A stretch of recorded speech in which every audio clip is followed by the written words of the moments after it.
All right. Hello, everyone. So today we're going to talk about adding and subtracting polynomials. So this is actually going to be kind of a review because we've done this before, just not to this extent. But basically all we're going to do for both of these is going to be combining... Oh my goodness gracious, Miss Fields. Let's try that one more time. Combining like... Oh my goodness. Like terms. There we go. That looks better. So we're just going to be combining like terms for all of these problems.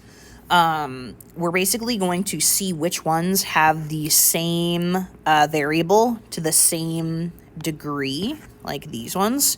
We have an x squared and a 2x squared.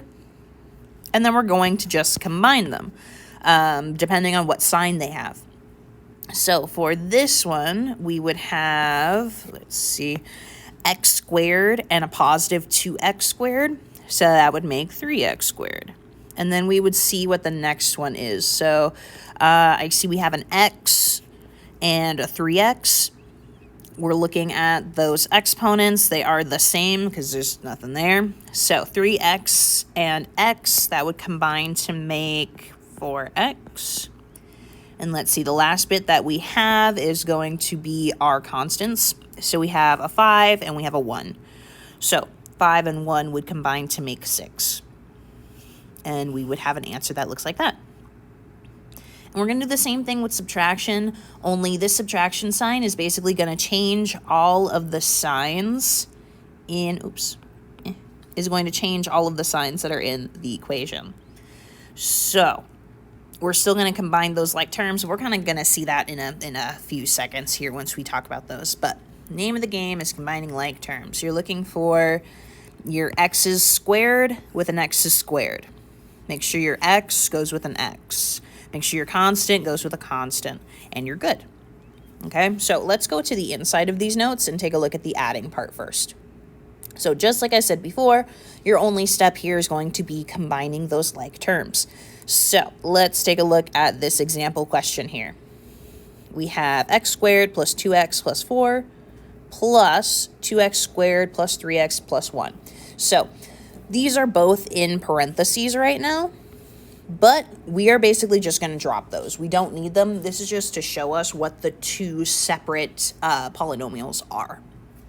Okay, so then from here, we're going to see what is the same. So I see we have an x squared, and we have another x squared over here. So we're going to combine those two. I have a 3x squared from that. Okay, now I'm looking for my next one. I have an x. Let's see, I have another x over here. So that's going to be 2x plus 3x. That is going to be 5x. That'll be a positive 5x. Last one, we have our constants. We have a positive 4 and a positive 1. That will give us a positive 5. And that's it. You are just taking each type that you have and combining them if you can. Some of these, we're going to see that we cannot combine those two pieces. So let's do another one. Let's do number 1. Okay, number 1 looks like this. We have 2x squared plus 4x plus 5 plus x squared plus 7x plus 1. Lots of pluses in there. So let's combine our like terms. Let's see, I have a 2x squared, and there's a 2x squared over here. So that'll combine to make 3x squared.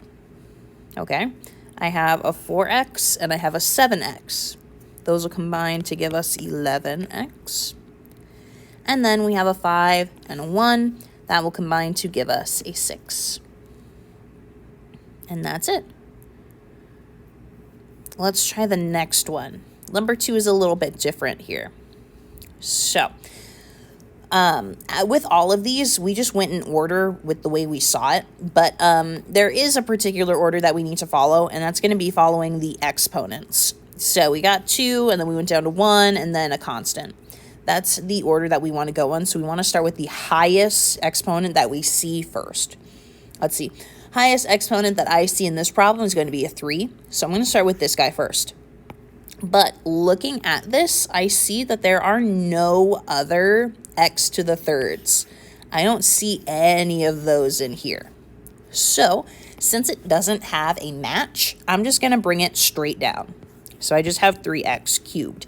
I can't combine it with anything because there's nothing that matches it. Remember, to match it has to have the same to match it has to have the same variable and the same exponent.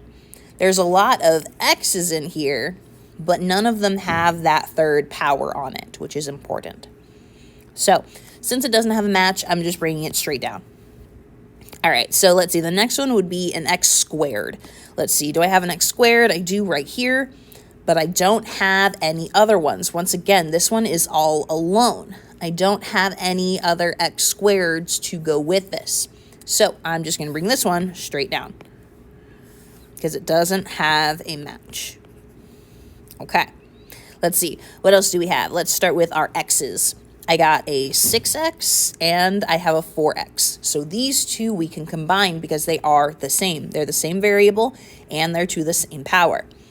So that is 6x plus 4x. That should be 10x, a positive 10x. And let's see, last one is going to be our constants. We have a 3 and we have a minus 2. So 3 minus 2 is going to be a positive 1. And this would be our answer. So just make sure that you're looking at those exponents as well. If you have an x, that's awesome, but you have to make sure that it has a matching exponent. Because if it doesn't, then you can't combine them. Okay, cool. So that is going to be our adding. Let's talk about subtracting. Subtracting is one step different. It has exactly one different step than the adding does, and that is this one here, where it says distribute the negative. So instead of having a plus sign here, we are having a minus sign because it's subtracting. But with this minus sign, I'm going to make our lives a little bit easier and distribute that negative to everything that's on the inside.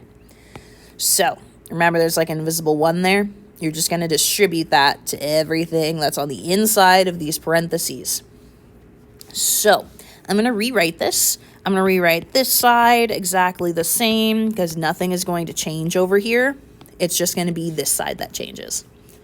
So I have negative 1 times 3x squared. That's just going to be a negative 3x squared.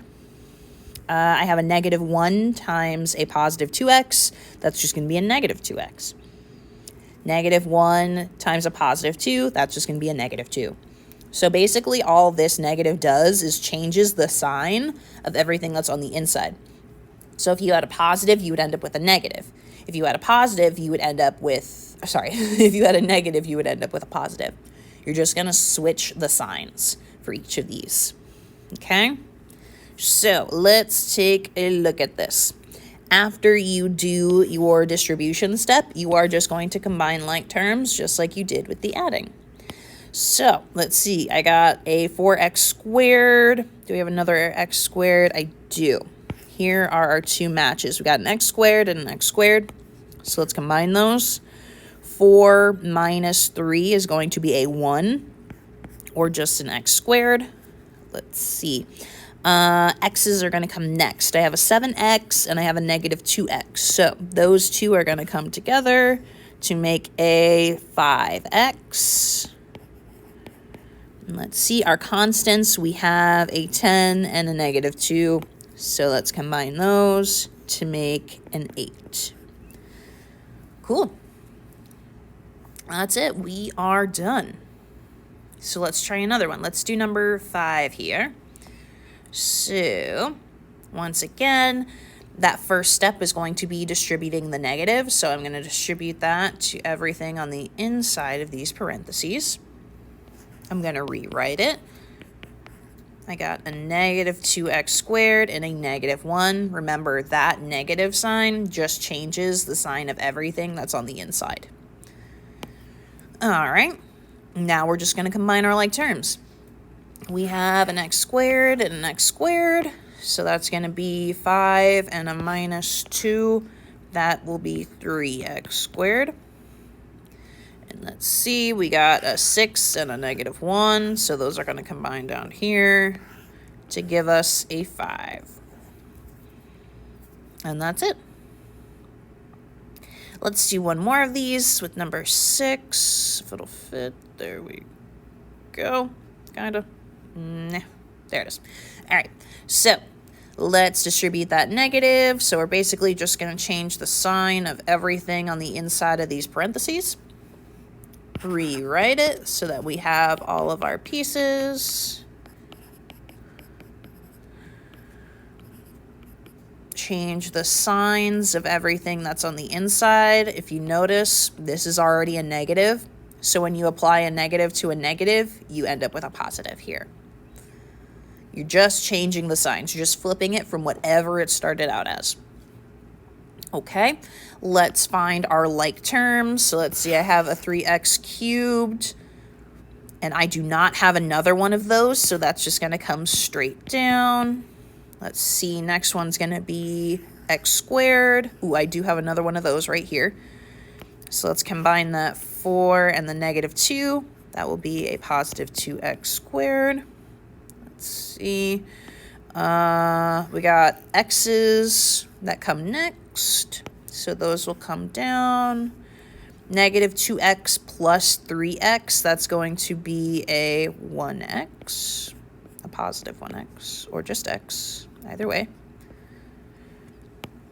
And then last ones are going to be those constants. We got a 3 and a 1. So that will be a positive 2. And this is my answer. All right. So that was our notes. We do have a few extra at the bottom here. You could definitely do those on your own. But yeah, those are these notes for adding polynomials and subtracting polynomials. If you have any questions, please let me know. Otherwise, I hope y'all have a good day, and I'll see you later. Bye.